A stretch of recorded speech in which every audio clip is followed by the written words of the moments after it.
Hello everyone, and welcome to Nerd's Eye View, a gaming-centric podcast. I'm your host, Pierce Lloyd, and video games have been a hobby of mine since I was a kid, with my first gaming handheld, the Nintendo DS. Ever since then, gaming has been a hobby of mine that I enjoy talking about. So much so to where I wanted to start an entire podcast. On Nerd's Eye View, we talk about video games and about the video game industry. We have moments of excitement, knowledge, and hilarious stories to share about the games we have played. Each episode has guests that play video games over the years, or people who are currently a part of the industry today. Video games have turned into a massive market of entertainment, and our podcast aims to share how much has changed over the years since video games were first introduced. So without further ado, hope you enjoy the newest episode of Nerd's Eye View. Hello everyone, and this is Nerd's Eye View, a gaming-centric podcast. I am your host, Pierce Lloyd, and here, this young gentleman here, I am thankful that he's here for this episode, because some of our other guests weren't able to make it, and hopefully in the next episode we can invite them back on. But here we have Mr. Connor McOlgan. How are you doing, Hello? sir? I'm doing fine. Just been an average day for me. Can you share a little bit of information about you that some people don't know? Let's see. I was in Boy Scouts for like a majority of my life. I got Eagle Scout. When you get asked, like, tell me something about you, it kind of, you know stuff about you, but like you can't say it. Because some of it is like you shouldn't say, or... Well, it's kind of escaping me, like... Oh, okay. Because you're put on the spot. Yeah, Well, let me throw a Mississippi question State. at you. Say, Yeah. what major are you, where are you from, and what year are you? Yeah. I'm a junior in Mississippi State. I'm from Meridian, Mississippi, living in Starkville for school, and I'm 22 years old. And the way me and you have met is through our D&D group. So me and Connor have joined a group that plays D&D campaigns, and that's how me and you happen to meet each other. And I'm an assassin crab. and in our campaign, I am a monk. But what I did invite you to this podcast for is video games. Would you say you play video games, sir? Yes, I have my Switch right here in this box. What's in the box? It's a Switch. Do you have the OLED or the original Switch? Original Switch, and yeah, it's a basic original Switch with the gray controllers. The very basic, boring ones. Fun fact, I actually bought the basic gray controllers at launch, but that Switch and those Joy-Cons like got torn up in that time span because of my little brother. Love him to death, but he was like growing up around his early like 5 to 10 year range right there, and he would say, "Oh, I want to play Breath of the Wild on the Switch," and then next thing you know, he gets mad, he tosses one of the Joy-Cons, and just like, "No, they're expensive." And then later, I ended up buying another Switch to replace that one, which was the Animal Crossing one that was released in 2020, actually. Yeah, but yeah, along with my Switch, I also got an Xbox and my laptop that I play some games on here. Have you been playing any games this week, or school's been keeping you busy? I haven't had the opportunity to play some games. I have some games on my playlist. Cyberpunk 2077. I got it in its DLC. I'm also been meaning to play Persona 3 Reloaded because I've been recommended a lot by a gentleman here. Yeah, I've been recommending that game a lot because so far from what I played, it's been really, really fun. Yeah. And I've also got into my yearly Borderlands kick. Oh, I really? played I didn't know like you played Borderlands. yeah. Yeah, I've played like Border. I play it like when I just want to turn something on in the background Mm, and just like play through the game. mm. Yeah. Yeah, you sound like some my online friends I play with. I played the entire Borderlands well, not really trilogy because there's like a fourth game that is a prequel between the Yeah. prequel sequel between The Borderlands 1 and 4. pre-sequel. Oh, Yeah. yeah. The name gets confusing. But I Yeah. just to go back to my point, I played through all the Borderlands games with that group and just kind of stopped playing because we played everything. hmm If you had a Borderlands to choose from, which one would it be? Borderlands 2 was my first, and I love that game to death, Hmm. but I just prefer the overall gameplay of 3, like the end game more. Mm, It feels more fluid and kind of more obtainable. I don't have to play the game 3 times to like get to max level. mm. Yeah. Yeah, But I feel the same way actually, because Borderlands 2 was the first one I played because it was $5 on Steam. And I got the Game of the Year edition before I got like the entire collection, and that is what got me into playing it with co-op with friends. I tried mm, playing the games by myself, but it's a challenge because I've been so used to one player that has played Borderlands 2. I think last time he told me he had like 1,700 hours in the game. Like he plays it, he's like you. He plays it whenever he's just bored and wants to throw something on in the background like a podcast. Uh, I I get on to him. It's just like, do you have other games to play, man? And he's like, I feel like playing Borderlands 2. yeah. Mm, Trust me, I got a list of games to play, mhm. but for some reason I've beat it like 17 times. Oh, really? Borderlands 3, well, not 17, it's more like 7 realistically. Mhm. Well, actually not. Actually 5. Kind of over exaggerate a lot. I Yeah. beat it like 5 times. But main point is that you played it a good amount of times. Yeah, like I play it regularly. Mm. I have trouble trying to find. Actually, no. I actually know what game I would consider comfort food. It would have to be Metal Gear Rising: Revengeance. Have you heard that game? Yes, I have. Never played it. I've seen like a lot of videos and like the music and all of that. Hmm. I'll just tell you now, it's worth the hype. Two, you Yeah. can get on sale on Steam if you want to play it that way. For I think I spent $7 or $8 when it was on sale, and it was worth it because what got me into it was the memes that were being released, like making jokes of the bosses in the game, Yeah. as well as the music. Like you said, that's like one of the main highlights of the game, especially with how it syncs up with the fights. So just Yeah. to add a little context for our viewers, so in the game you fight bosses that had different movesets and they're all different characters with their own personalities. So during the fights, it has a instrumental track and it has a track with lyrics on it. While you're fighting and you reach a certain point with the fights, the music dynamically changes from an instrumental track to a vocalist track, which makes it seamlessly transition where you are in the fight. So, say you're dealing with the first health or first phase of the boss, and it'll be the instrumental track for the first phase. Once you reach phase two, that's when it transitions to the vocalist track, and that's what makes it a fun, engaging experience because you're already listening to jamming music that's instrumental. But once you reach phase two and you hear the lyrics, it gets you really hyped and excitement for the next thing that's coming. Yeah.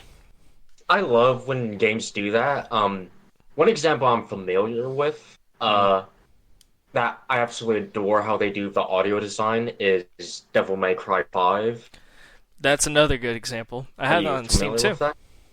Yeah, yeah. So what Devil May Cry 5 does that's different than what Pierce described of Metal Gear Revengeance is that there's a combo meter in like the top right corner of the screen. And the music is dependent on like how low or how high the combo meter is. So if it's like a low like B, it's like on a grading scale.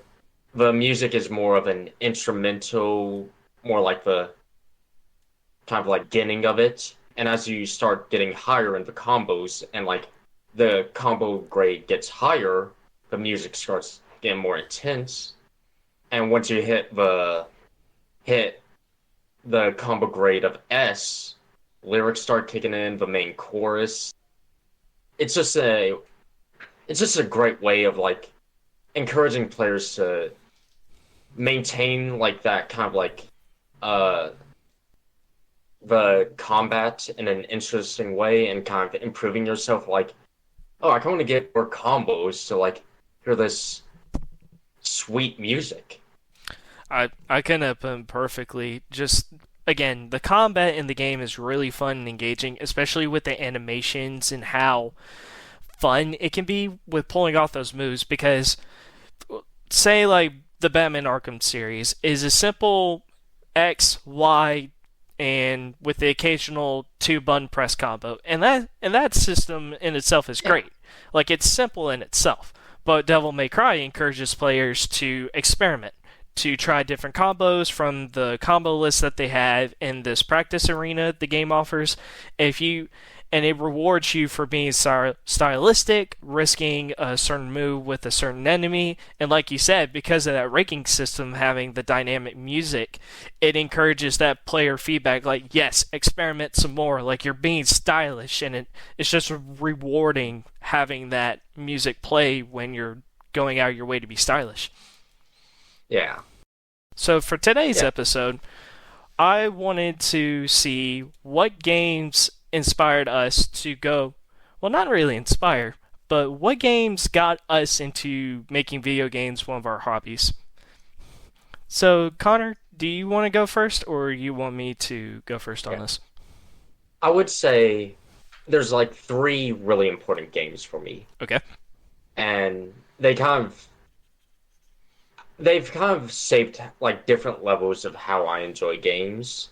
The first one being is Mario Kart for the Wii U. I remember graduating from elementary school, and my parents bought me a Wii, which sounds ancient thinking about it now. It really does, especially for me and you, because we're in our 20s now. It came with Mario Kart and that wheel you would stick the Wii remote into and like drive it around. I know exactly what you're talking about. That's like one of the earliest games I remember owning. I had a Game Boy. I didn't really play it a lot.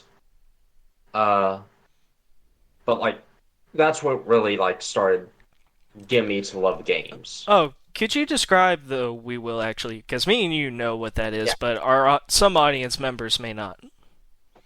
Well, back in my day, there was a Wiimote, and it was like a remote. And what you do to play Mario Kart is you would either hold it sideways and like kind of like imagine holding a remote sideways and kind of like tilting it to drive like a wheel. What the Wiimote does was there's a white plastic cell that you would insert the Wiimote into and it would work kind of like a wheel.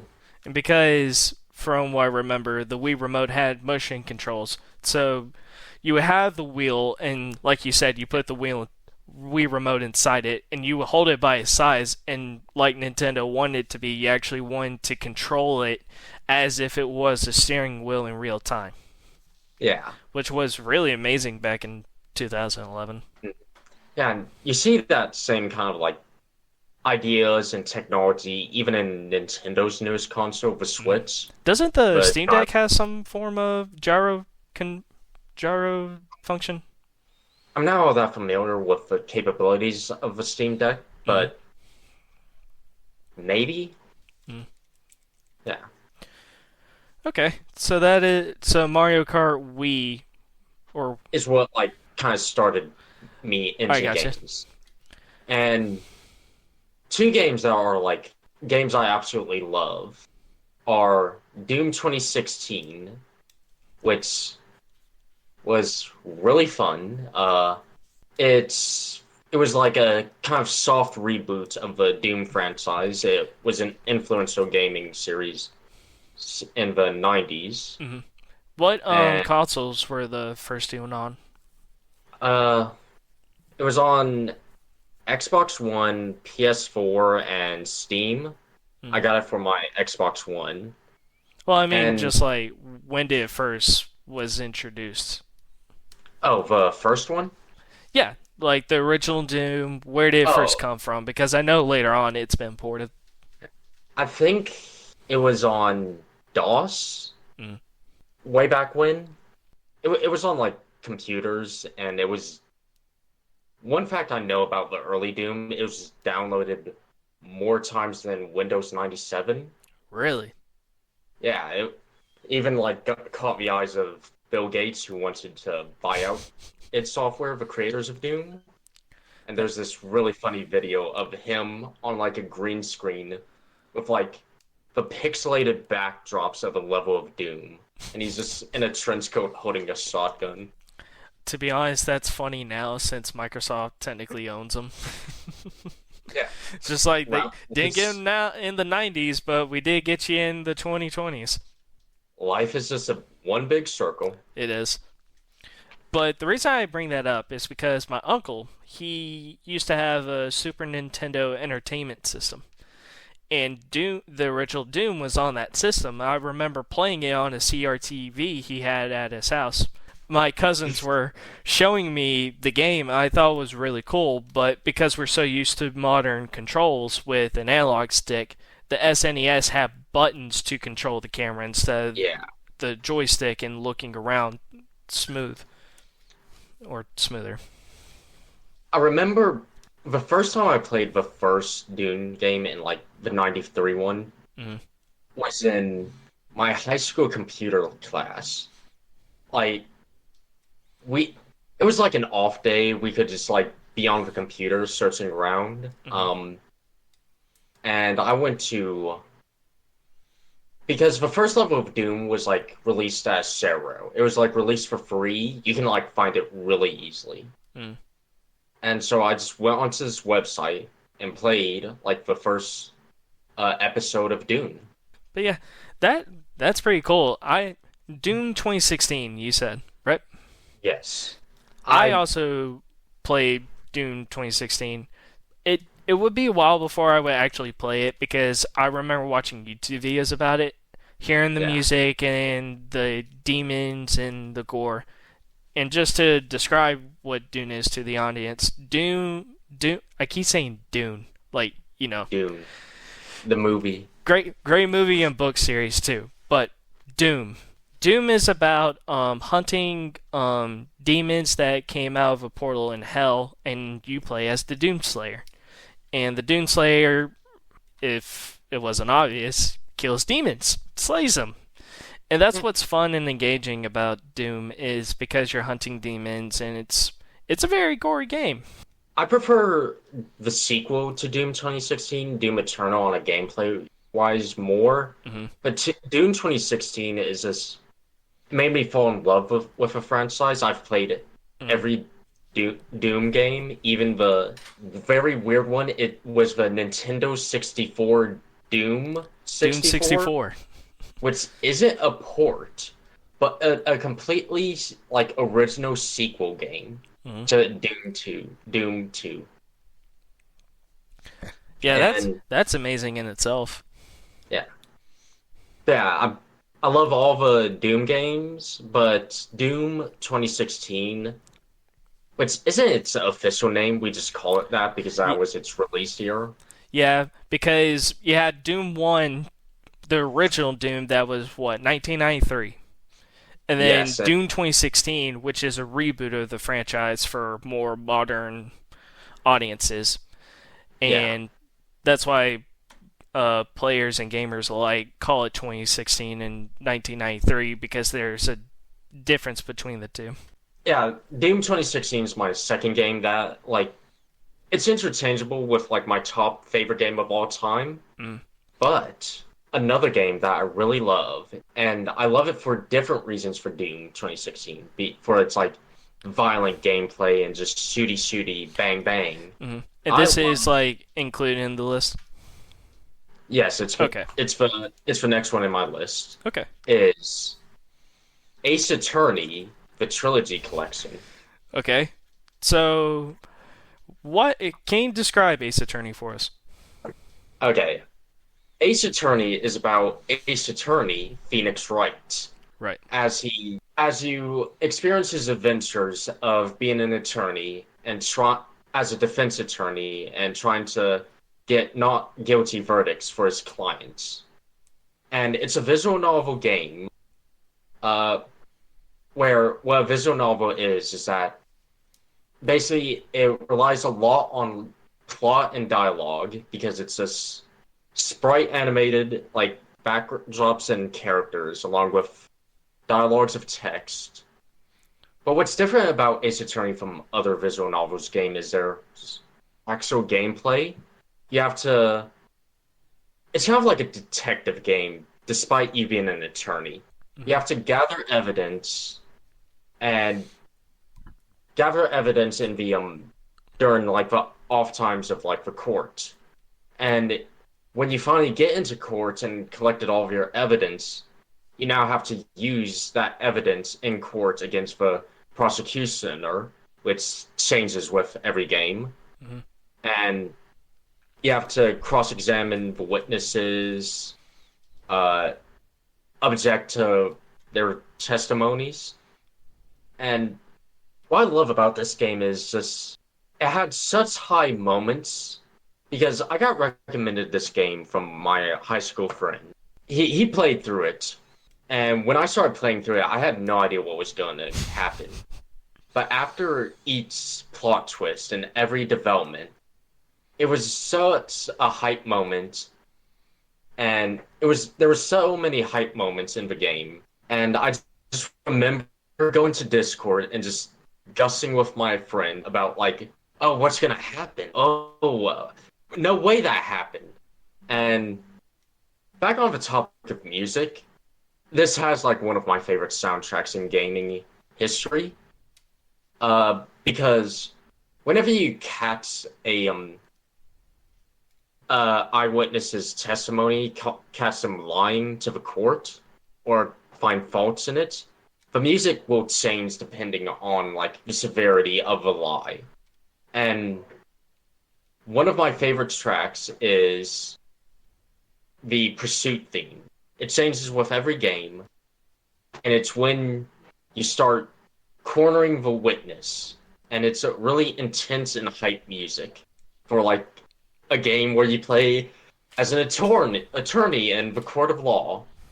It's just a game that like made me realize games can be like tools to tell narratives in interesting ways. In game number three, the final trial, Turnabout Bridges, is one of my it has one of my favorite moments in gaming history. Mm. And you just don't want to spoil that for the audience in case they're wanting to try this game out.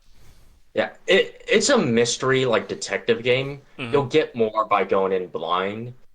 It's not going to be for everyone because Right. visual novels aren't for everyone. Because you're Even literally just pressing a single button and yeah, reading text. When at that point, some people will be like, "Why yeah. not read an actual book?"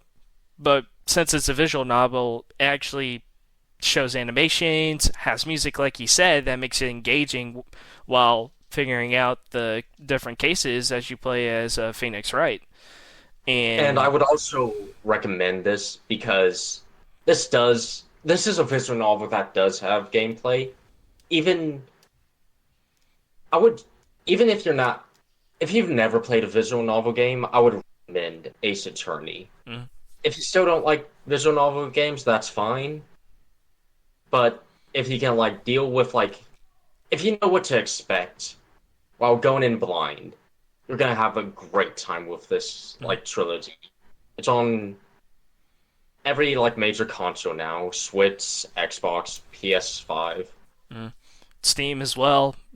Still, the entire collection should be there, I believe. Yeah, But that concludes your list? Yeah, there was like 3 games that Mm. that just have had an impact on me and just got me into gaming. I gotcha. This week's episode of Nerd's Eye View is sponsored by BetterHelp. As someone who plays video games by themselves a lot, the majority of my time is spent in self-isolation. Now, as I would tell people, there's a difference between being alone and being lonely. For there have been many times where I've been lonely and dealt with mental issues. So where do I go for help? I go to BetterHelp. BetterHelp is an online therapy service that is 100% online. BetterHelp offers its clients licensed and trained psychologists to fit their needs. They offer therapy, clinical social work, marriage counseling, and more. If you need help, go to BetterHelp. And thank you to BetterHelp for sponsoring this week's episode. And thank you for sharing that list. Like, this is a pretty good lineup. Like, Mario Kart, I'm pretty sure anybody that was a little kid around 9 and 10, but that's just me guessing, anybody can easily pick up Mario Kart because it's that broad of a game, as well as accessible, because it's not really violent and it's not really story heavy like Doom 2016. It's Mario on a little exactly. Kart. Everybody likes Mario on a kart. Everyone loves Mario. I mean, I still do to this day. But yeah, these are all great games, and with you explaining that, it really does put a good perspective on what games can be. Story heavy, fun gameplay, and just easily accessible from a young age is what I gauge from those 3 choices. Yeah. So moving on to my picks. So I had an idea of what I was going to focus on one game, because I do remember this one game being what changed everything. But I like how you structured yours, so I'm just going to go back further to I'm going to think I already had 3 games in mind. 2 of them, one of them is what first introduced me, like video games are a thing. And second one is going to be video games can be different.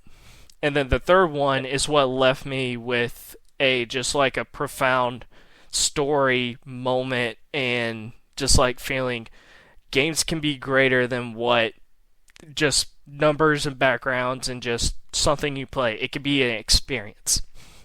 Yes. So my first game would have to be Mario Kart Double Dash. Are you familiar with that? I've heard about it.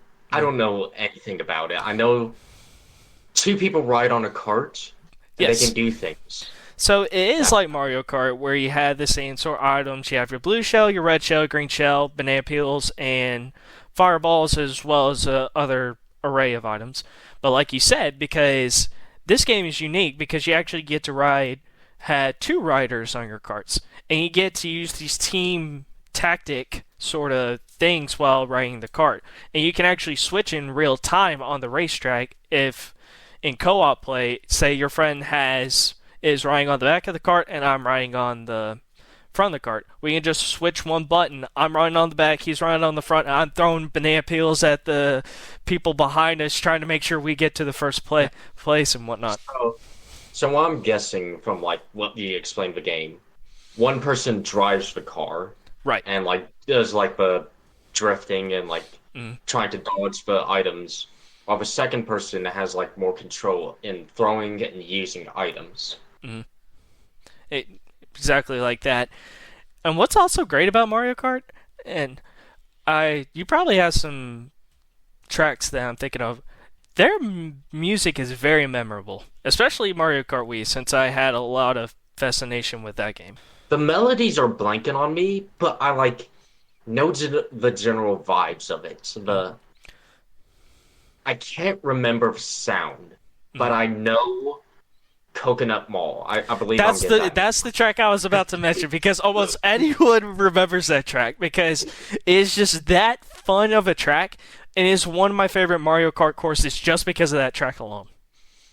One track I remember from Mario Kart Wii, it's just an oval, but like it's Yoshi's Fall, I believe it's called, and there's just a giant. I thought it would Yoshi. be Baby Park, because it's like the green and the red, and it's like dun dun dun dun dun dun dun dun dun.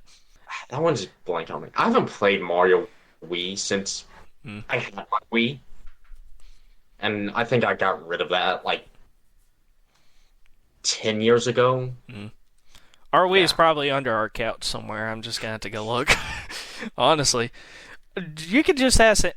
I'm referencing this from Scott the Wasp, but basically, just look under your couch cushions. There should be one right there because everyone had a Wii during that era. I got 5 Xbox 360s. What? I, What? All I don't know. different editions or just like different colors? I think they're different editions, but I just have five like Xbox 360s. Did you happen to get a Halo one? Because that I would be don't think cool. I didn't play a lot of Halo with Uh, my Xbox 360. I I played a lot of Minecraft on the 360. Minecraft during the 360 days was just like peak childhood. For me, it Yes. wasn't because I didn't have anybody to play with, and until now, like our D and Yeah. D group is running a Minecraft server now, and I rage quit because I spawn back into the game and two creepers are on my house and they blow up the sides of it. I'm just like, I just built this. Like, come on. And then I have to rebuild it again, and then I get out of the game, and the same thing happens again. Creeper to my left blows it up, and I get frustrated. Creepers, man. The bane of everybody's existence. I was really feeling it when I got back into the game. Yeah. So back to Mario Kart Double Dash. I was introduced to this by my good friend in Meridian, and this was before I moved to West Point, Mississippi, in the 5th grade. He was my next door neighbor, in fact. Him and his older brother had a Wii and a GameCube. I was fascinated with it to the point where I wanted my parents to buy the same things they had because I always thought they had more than me. And now I'm kind of in a position where, oh, I have a giant PC and Xbox, and it's just like, oh, I have a little bit more than them, but it doesn't really matter by the end of the day. And my friend and me would play Mario Kart Double Dash all the time. But there would be some days he's just like, "Oh, let's go play outside," and it like just rained and whatnot. I was like, "I want to keep playing Mario Kart Double Dash. Like I'm having so much fun." But the thing was, I was so bad at driving, he would be steering the cart more than I would because every time I would take over the steering wheel, I was just bumping into the sides of the track. And it's like, no, Pierce, stop bumping into it. Press a button. You handle the items. I am going to be driving this thing. But even then, I still have fun because of just that team battle. And there would be moments he actually told me to switch on a coordinated play. So he would throw the items at the other NPCs in the game, and I would have my moment to drive, and it's just that fun tactician which just like, all right, switch, and then back and forth, and then we win the race. Yeah. One game that I had that like connects in with like playing with somebody else was Lego Batman, and I played it with my dad. Mm. And I played that game religiously with my dad. It was such a fun time. I was always Batman. Let's make that. My dad Was it could be because your Robin. dad didn't want to take the controller and say, I'm Batman? No, I was I was an only child. I get to be Batman. Okay. Yeah. But moving on to the next game. And this is still in the Wii era. So, when me and my family moved to West Point in the 5th grade, I was just starting to get into the place of where I didn't have a lot of friends because I moved. Most of my friends were back in Meridian, so that was a tough transition at the time. Mhm. So I remember this. It was my birthday on May 2nd in 2000 something. What time would that be? 2012 maybe in 5th grade? Maybe. It may be earlier. But Yeah. years not really what's important. What's important is that for my birthday I had enough money to finally buy a game for my Wii again. And up till then I had Mario Kart. I would play that with my brother, and Super Mario Brothers Wii that me and my brother would play against, and I would get mad because he keep dying, and I'm the only one that's still alive. But now me and him are better at it. So we went to our local Walmart, and Walmart had the whole section. You had your Nintendo section, you had Xbox, and your PlayStation section. So because I still had a Wii, I was looking around the Nintendo section. Until I got to this one game case. It had you remember the red ribbon around the Nintendo collection kind of games? There were Wii cases that had red ribbons with a gold emblem that said like Nintendo Selection or something Nintendo that held it like this is the game to get for your Wii. I may have saw it when I was young, but I can't remember the image of it. I remember the image of it because before the podcast I was looking at the box art for this game, and that was specifically what I got. But the game that I picked up that day was The Legend of Zelda Twilight Princess for the Wii. The only experience I've had with Zelda was like Breath of the Wild for the Switch. And I haven't played older games. I do have Link's Awakening for the Switch. That's also a great game. Yeah, to playlist, which will probably get beat out by Borderlands 3. That is a game you just kind of play and have fun. Like it's a remake of the original Link's Awakening on the Game Boy, and I love the music and just the chibi art style of Link in it. Yeah. It's really cute and just it's old classic Zelda design is the best way to put it. Well, I'm not too familiar with Twilight Princess. Is that the one after Ocarina of Time? So, after Ocarina of Time, there was Majora's Mask, then Wind Waker on the GameCube, and what's fun about Twilight Princess, it was actually a dual release. It was originally made for the GameCube, and it was ported over to the Wii for a launch title. Oh yeah, kind of like similar to Breath of the Wild.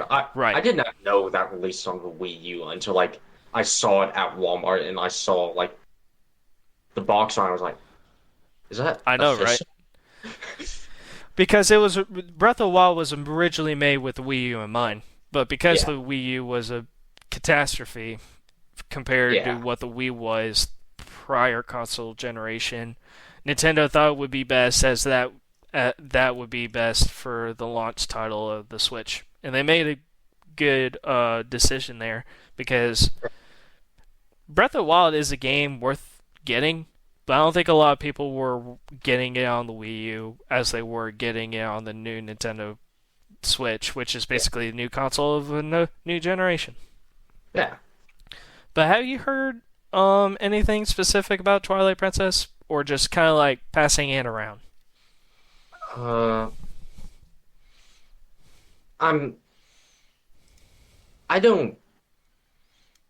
having trouble. I don't know a lot about it. I like know of its existence. I've heard its name before. But I'm kind of the images in my head is kind of confusing it with Skyward Sword, the one. Well, Skyward Sword did release on the Wii as well. It's just that took advantage. That was a Zelda game that was released later on that took advantage of the Wii's motion controls. Because who else? In novelty, it's a great idea to have the nunchuck of the Wii as your shield and the Wii remote as your sword, and you get the feeling of, oh, I'm slicing my enemies away with the Master Sword in my right hand. Like, that is great, but the Wii's motion controls can be finicky at times. Yeah. But the thing is, like, with how popular VR is now, they did get, like, they did have the right idea of, like, how motion control can, like, enhance the gameplay experience. Yeah. Like, about a week ago, I tried VR for the first time. It was... You were there. We were at our friend's house, and we were playing this co-op cooking game. Just to add a little bit more context, so the VR headset that we were using was called the Valve Index that had two cameras, these motion sensitive controllers and the headset that would read the motion sensitive controllers and connect with the cameras to basically put us in this VR room. But go ahead. That game, it did put me. It did give me the stress of working a minimum wage cooking job. Of just yelling out to my partner, What's order 7? What's order 8? It was just a fun time. So, like Connor was saying, so he would be on the headset, and then other members in our group would be on the computer playing as the waitress while he was the cook of the kitchen. So we would be screaming at orders at him while he's trying to prepare the food. It was just chaos, but at the same time, it was really, really fun. Yeah.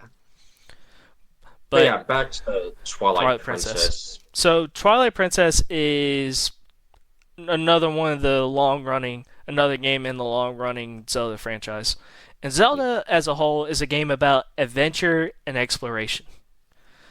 So what drew this to me was the cover art of it, because it had the protagonist Link, who is the blonde-haired, elvish-looking boy with a green hat, but on the side of the box art, it also had a wolf. And that's what drew me in, because of the art style, and just like, there's a wolf, and there's what seems to be an elf on it. And I don't think I was in medieval fantasy as much as I am. I still am not like the biggest fan of it, but like certain franchises like Zelda, for instance, and The Witcher, I would consider like those are the medieval franchises I absolutely love. Yeah, I don't hate medieval the medieval like aesthetic of like many franchises. It just takes a lot more to like get me impressed in it than like, let's say, sci-fi or like period pieces. Yeah. So picking this game up, I didn't know what to expect. So playing the game, I wasn't expecting it to have a dark tone. And what's funny is the game was teen rated. And I think I was like barely in the teen legal age. Or we all played games we weren't supposed to play. Yeah. Not to say that was very, very mature. It just had a lot more darker themes than most Zelda games. Aside from Majora's Mask, which has some pretty dark themes. So playing this game, I was addicted to this game, man. Because it has this old Zelda design, you had to figure out puzzles, talk to NPCs, and you will also be the hero of the adventure. And you need to say the princess of Hyrule, which is Zelda, even though the protagonist's name is Link. And it's The Legend of Zelda, and most people confuse Link as Zelda. I still think there's some grandparents that think Link's name is Zelda. Yeah. I don't fault them for that, because it's literally called The Legend of Zelda, and it's just like, oh, you play Zelda. No, his name is Link. Who's Zelda? But what's fascinating about Link's name is that he's called Link originally because it's supposed to be the link between... It's supposed to be the link, the character in the game, and us playing as him. He's the link between the player and the game and the in-game world. So that's why in the future, that's why he was referred to as Link going forward, because that's what the developers envisioned him as, our way to put ourselves into that fantasy world of Hyrule.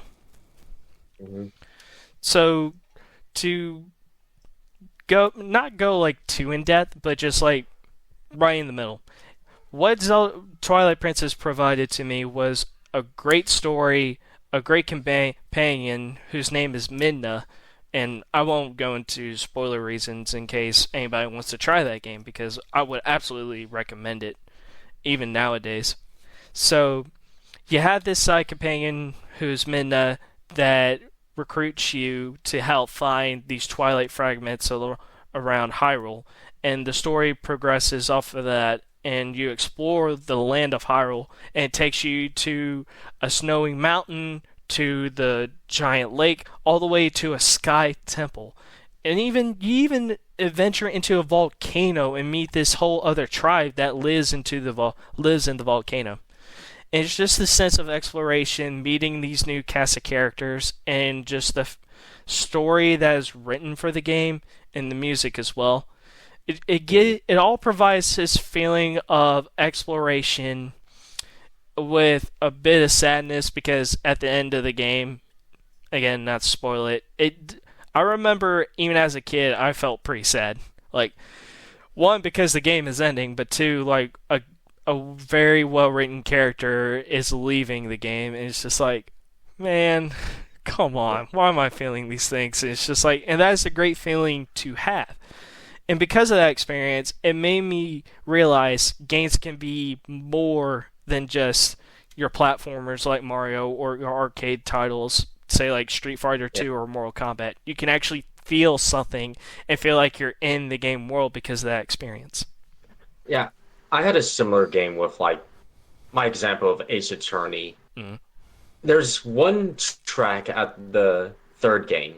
If you're gonna tell, the third game in the like trilogy collection is probably my favorite. Mm. But there's one track specifically. I'm not gonna get into spoilers, but at first it has this cool kind of like mysterious jazzy tone to it. And then nothing about the song changes except narrative information is given to the player. The entire song changes into like this kind of somber, melancholy like theme. Mm. And like whenever I listen to it, those kind of emotions come back to me, and I just Ace Attorney's my game that made me realize games can be more than like what Pierce said about the arcades or the platformers or just getting a higher score. Mm-hmm. And now on to the third game of mine. So far my list has been Mario Kart Double Dash, which was my initial step. Second, Twilight Princess, being like games can be more. And the third game, kind of finalizing those thoughts. And it's appropriate because this game is the third in the franchise. And that game is The Witcher 3 Wild Hunt. Are you familiar with that? I heard a lot about it. I've never played it. I'm gonna play the. I've said earlier that I have the devs like later game Cyberpunk on like my playlist. But I've heard a lot of good things about The Witcher 3. So The Witcher 3, I first played it on my Nintendo Switch. A lot of Nintendo this episode. By the way, that thing, it's impressive that it ran on the Switch as well as it did. Because I have it on my PC now, and it's like, wow. Because it looks a lot graphically different. But still fun because you played it on the go. Mm-hmm. So what made The Witcher 3 so great is because you're set in this dark fantasy world and you play as Geralt, who is a witcher. So to give a little bit of context, a witcher is a monster hunter in the world of The Witcher. I don't remember the continent or what the world's name is, but the Witcher series is based off of Polish folklore.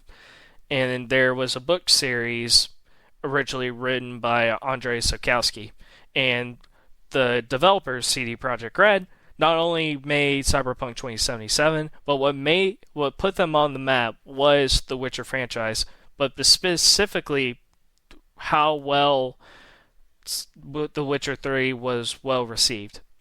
And it's deserving of that because it is a vast open world, an engaging narrative, and well-written characters, and you feel immersed in the world as you play as Geralt, because the choices you make throughout the story actually have consequences for what's going on later, and you feel emotionally connected to the characters that are written. The quests in the game are engaging, like, because the Witcher has this philosophy of choosing the lesser evil, and you can see that philosophy in the characters with the choices that they make. And you also grasp that type of philosophy with the but the choices you have to make in the game as Geralt. because there will be sometimes where you have to be like, what is there a lesser evil option for this? Because both of these don't.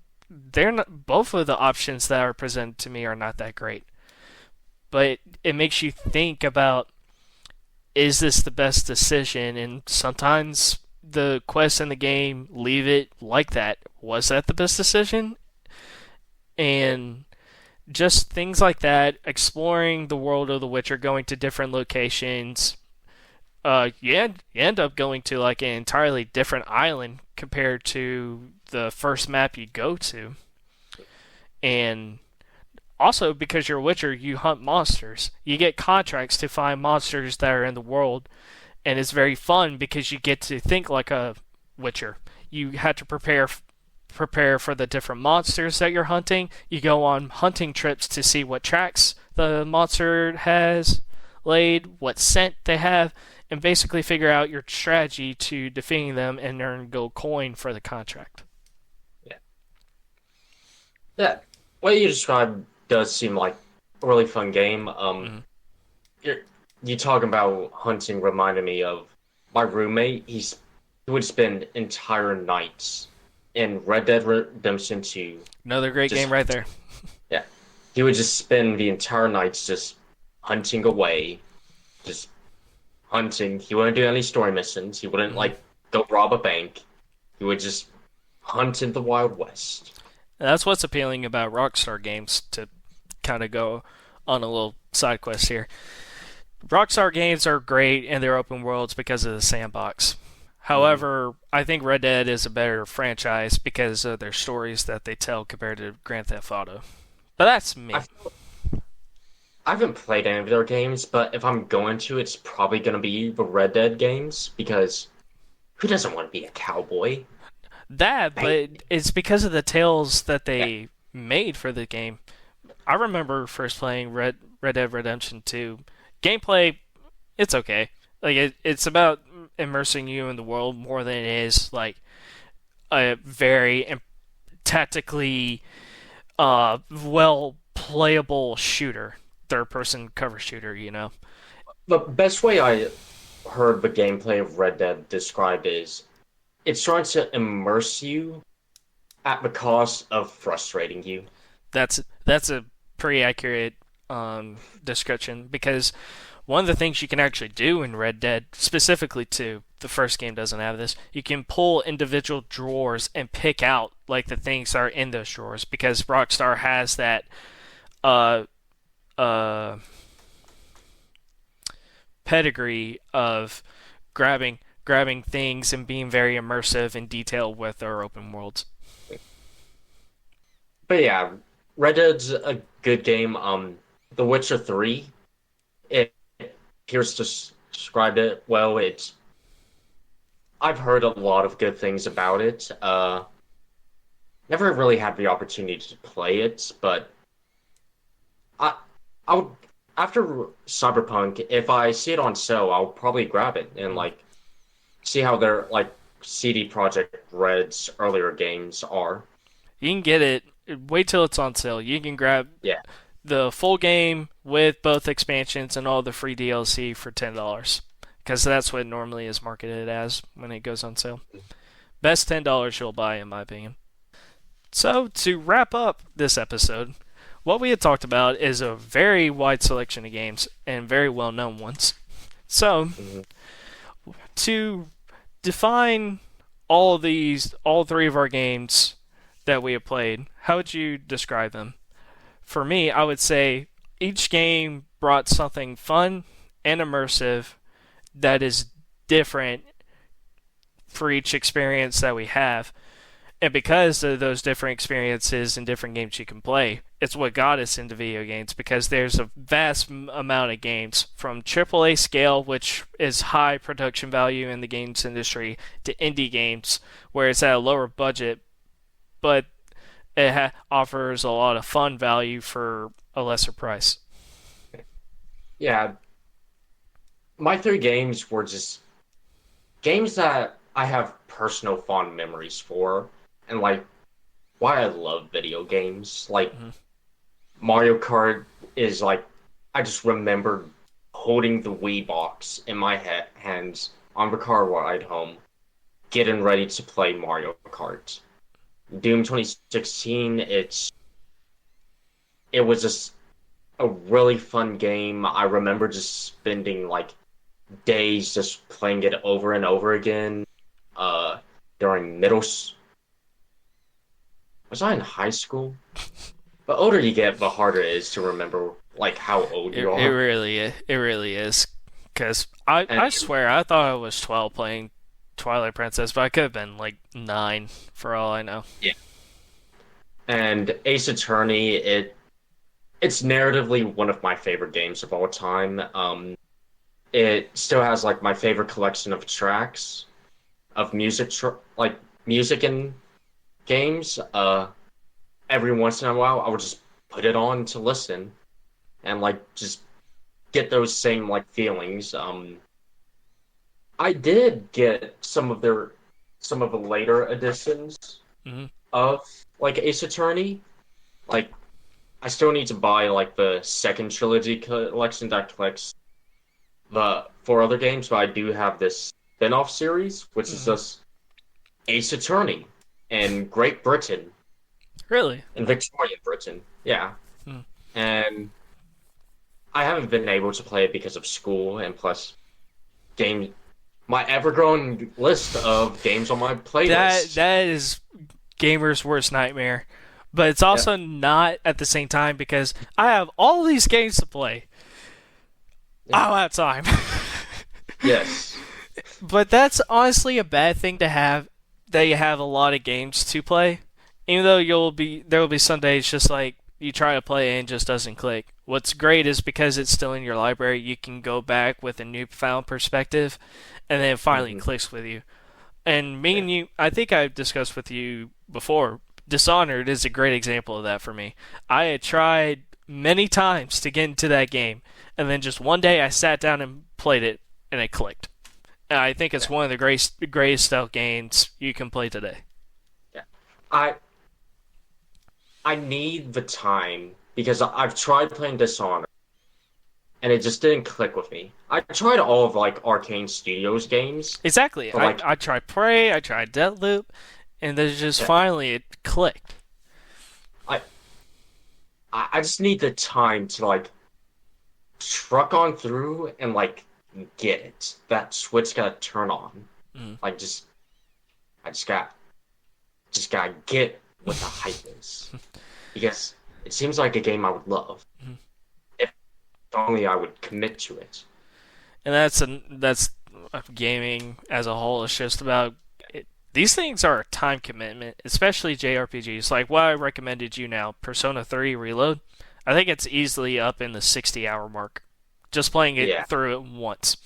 And another game in the Persona franchise, Persona 5 Royal, that's 105 hours for one single playthrough. Yeah, it's... I don't know how I had so much time as a kid. Like, with what I can do... I could stay up all night playing a game. Now I get tired at 11. Oh, I pushed through it. Like, once 1 o'clock in the morning hits, that's when I reconsider everything. But I'm still able to stay up late. I'm like I told you, I'm gonna be staying up late trying to get some assignments done, because I've just gotten used to that, especially going out to parties and whatnot. And I think the latest I stayed up till was 4 in the morning.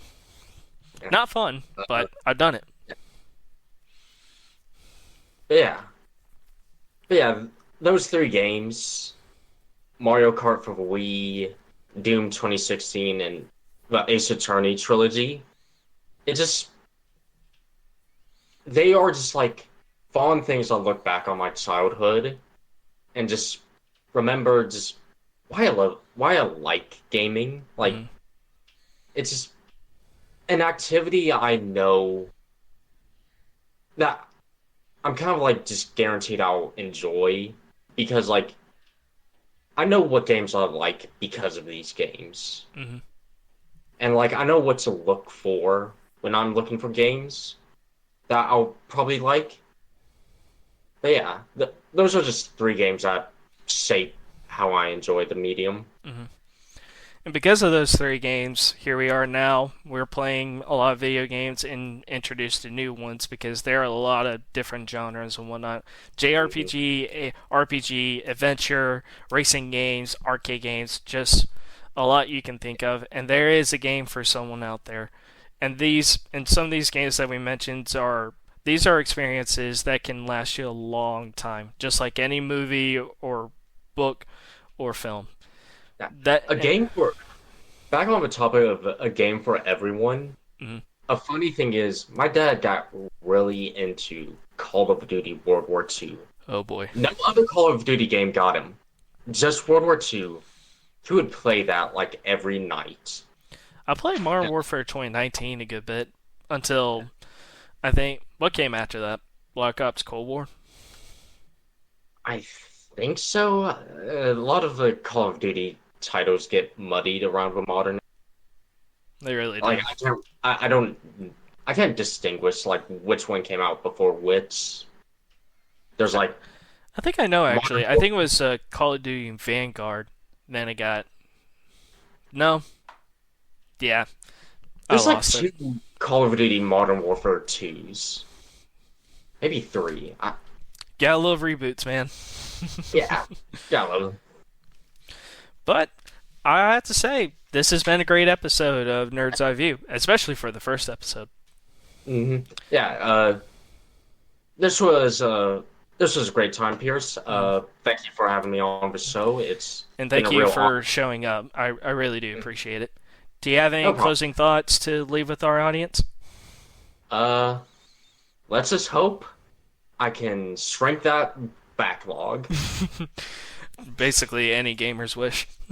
Mm-hmm. But yeah, thank you everybody, and this has been the first episode of Nerd's Eye View. We'll catch you in the next one. Thank you for listening to this week's episode of Nerd's Eye View. Nerd's Eye View, a gaming-centric podcast, has an episode every other Friday. We upload our podcast on video on YouTube and offer audio listening on Spotify and iTunes. If you enjoyed our podcast, please follow us on X to receive updates on future episodes, and thank you for listening to our show.